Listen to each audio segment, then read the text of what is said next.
So we've got a swinging arm that I'm really excited about. We've just got the middle piece that's going to hold the shock mount. The shock mount's going to get welded, but we've just had it come off the machine now. And it is this piece. One piece from billet, all lightweight, all pocketed out so it's really thin wall everywhere. A little bit more strength on the top, so it's got a bit more support for the shock mount, but this billet piece looks super trick. Got a little hugger, bolts drilled and tapped. We're going to 3D print our own hugger for it, rather than running the big standard plastic one that incorporates the chain guard. So this just needs skimming. You can see the tab on the top, so that's actually one operation to that stage, and then we're going to put it back in like this, and it's just going to skim that tab off so every face is nice and clean. So we'll get it skimmed and then we'll take a look at the arm.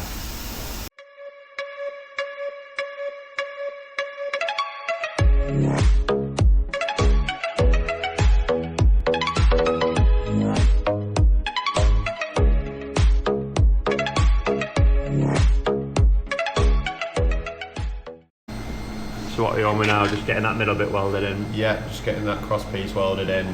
I've milled this side for the chain run. And got a little cut out there for the, is that for the shock mount? Yeah, yeah, so you can easily just get the bolt in and out. Nice. Just a couple more mounts to go and then we should be done with this one. Really trick. Is it a little bit more difficult welding the billet to the sheet? Not really, no. I find it a lot easier because if you focus your pull more on the billet bit, it doesn't waste away, or you don't feel like it's going to burst through, so it's a lot easier, I feel, on billet. People always talk about all the things they're all about. Write it on a piece of paper.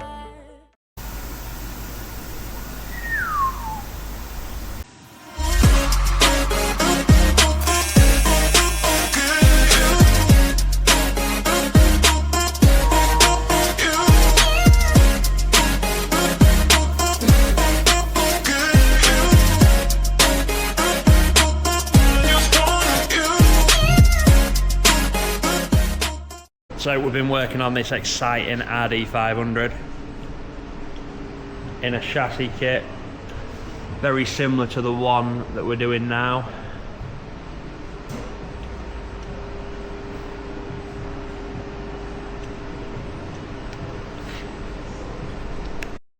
So we've actually been making some mounts for the fairing kit for this bike. Got some billet mounts here which actually go to replace this, so the customer's fitting a new fairing.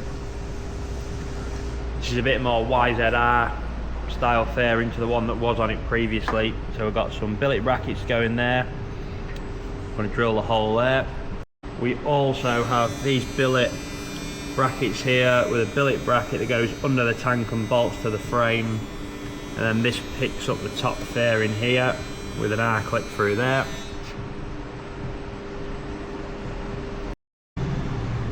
These parts are all machined on the 5-axis, one operation, all from one piece billet. Even though it's a bit of a modern take on fairing brackets, I still think it's really in keeping with the style of build. It's quite a contrast throughout the bike, of modern and retro, and I think these tie in real nice. We've also mounted the Skitsu rev counter and temp gauge into this plate here, machined from aluminium, ignition switch, shift lights. Looks nice and neat. And if we come to the inside, you can see the power valve motor is mounted at the front, and then the front of the fairing mounted there. Part folded sheet, parts machined from billet to make up that clock bracket assembly.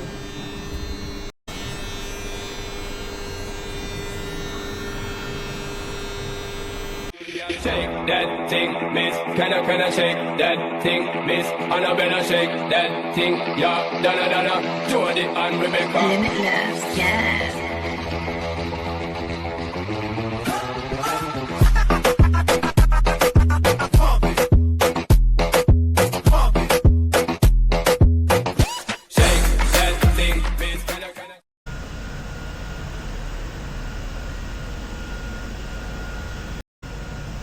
So we've got something a little bit different here. This is a replica of a Trackmaster frame. We didn't make the chassis, but it has come in for some billet parts and to get it rolling. So Guy Martin brought this in. This is a bike he's currently building. He wanted some nice billet yokes with risers, all scalloped out at the front. We did those.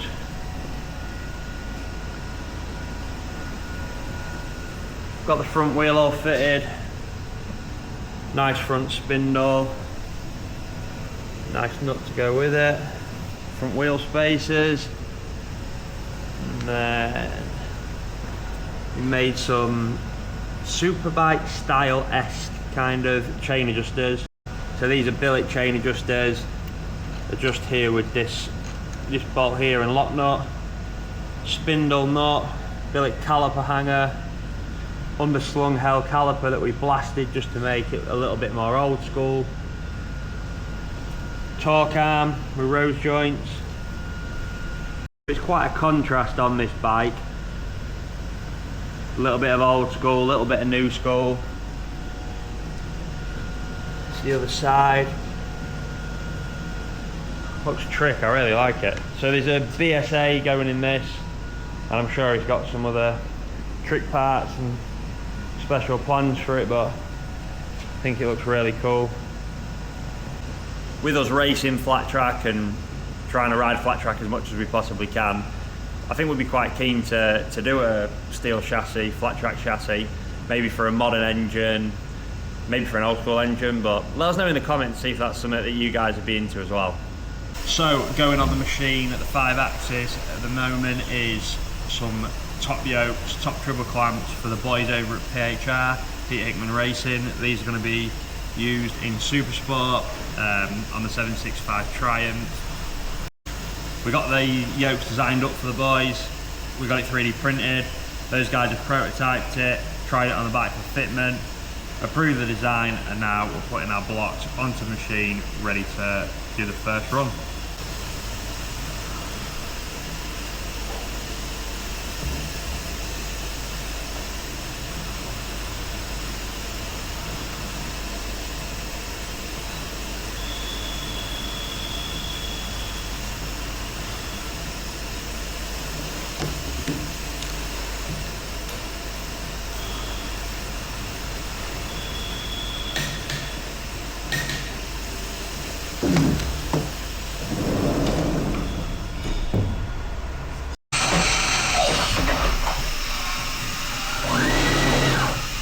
So we're using the Renishaw probe to set our datums so the machine knows where the block is. So this probe here, I don't know if you can see that red at the end of the stylus, that red ball, it touches down onto the aluminium. We set the datum so that the machine knows exactly where the block is. So this is the top yoke that we are going to be machining up. And we need to program it in our CAM software, so this is just a machine simulation. So this will give all the tool paths, and this will send all the tool paths into code so the machine can read it and we can cut some aluminium.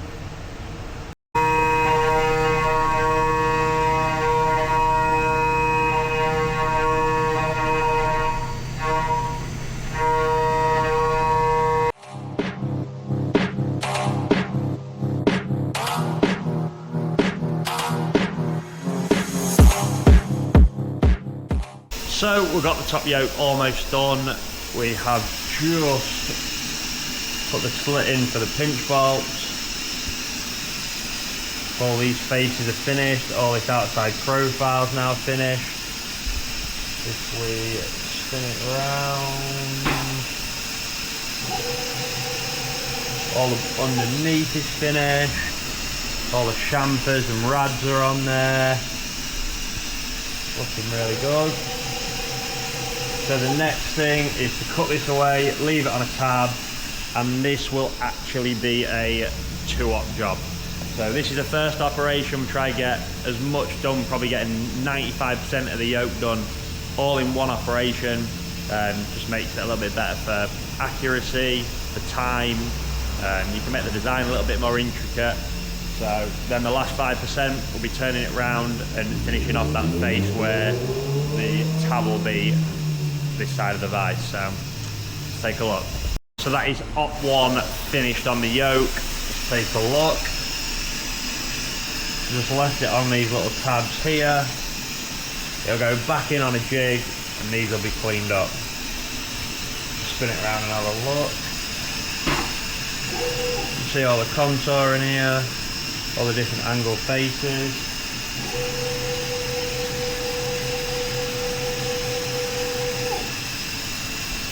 Nice sleek yoke. Going to be stiff on the brakes in a straight line, but flex on the side of the tyre when you need it to. Way better to spend your dinner hour than Cadwell Park on a classic bike track day. So we knew the classic bike track day was on today. We actually came for one of their shows last year and brought the SB11, and we rode the RD500 on some parade laps. So we thought we'd just come for the dinner hour, the sun's out, see what's about.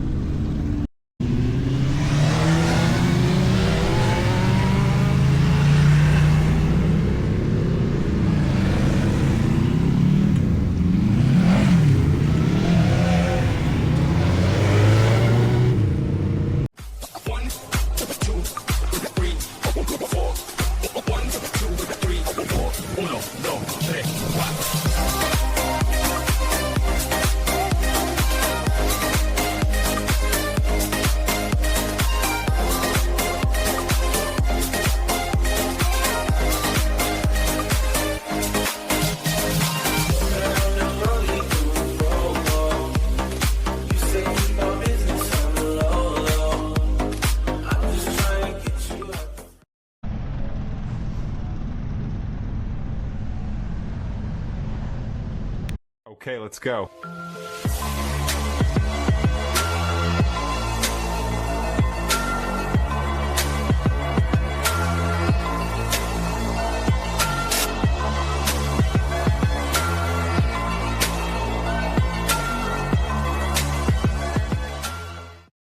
So we're back in the shop after our lunch break trip to Cadwell.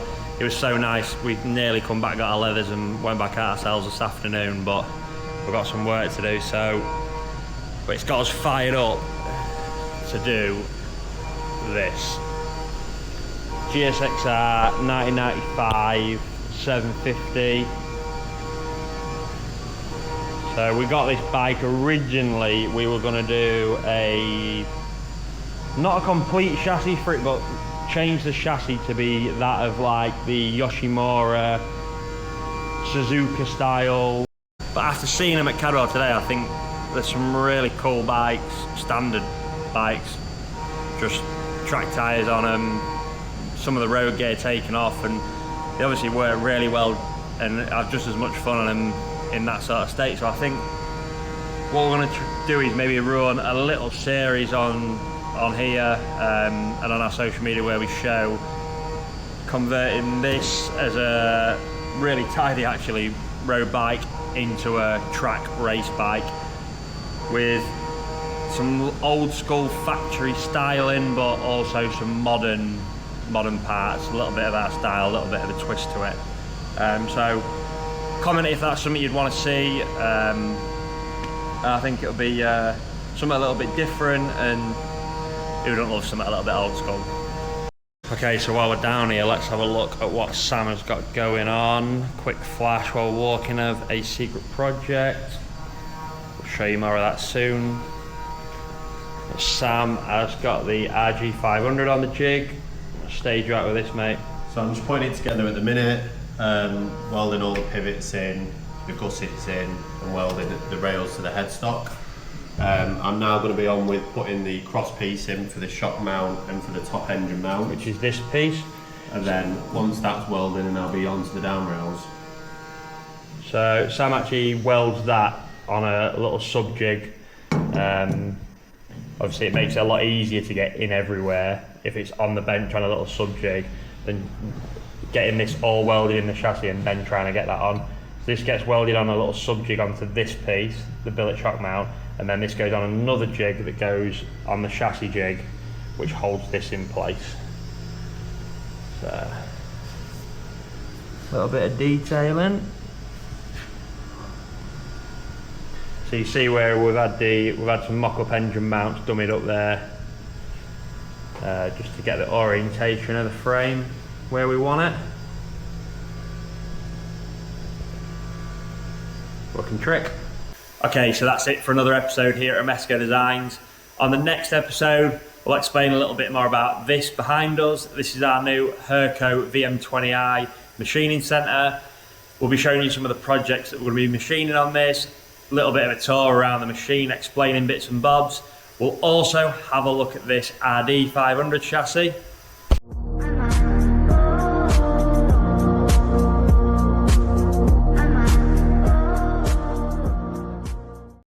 As well as the RD500, we'll be checking up the progress on the RG500.